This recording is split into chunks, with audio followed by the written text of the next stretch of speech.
Hello అందరికీ. అందరు ఎలా ఉన్నారండి? నేనైతే సూపర్గా ఉన్నాను. మీరు కూడా మంచిగా ఉండాలని అనుకుంటున్నాను. ఈరోజైతే పాలకూర కర్రీ చేస్తున్నానండి, చూసేయండి. అండ్ నేను రాసుకున్న కథ ఇది పార్ట్ 4 అండి. అయితే ఒక ఇద్దరు ఫ్రెండ్స్ ఉంటారనండి, ఎంత క్లోజ్ అంటే అంత క్లోజ్ అనమాట. అయితే ఇంకా కలిసిమెలిసి హ్యాపీగా ఉండేవాళ్ళంట. ఒకరోజు ఒక ఫ్రెండ్కి డౌట్ వచ్చిందంట.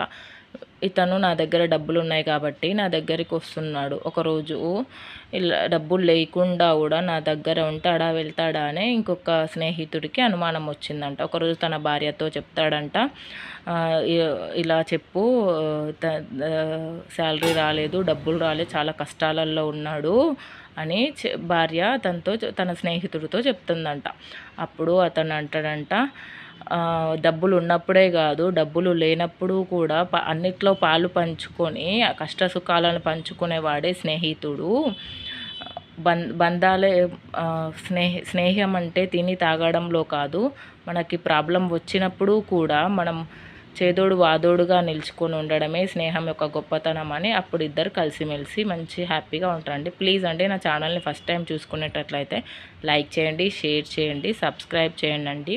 అలాగే మీకు ఎలా అనిపించిందో ఒక కామెంట్ కూడా చేయండి. మీరు చేసే కామెంట్ ద్వారానే నేను ఇంకా తెలుసుకొని ముందుకు వెళ్ళగలను అండి.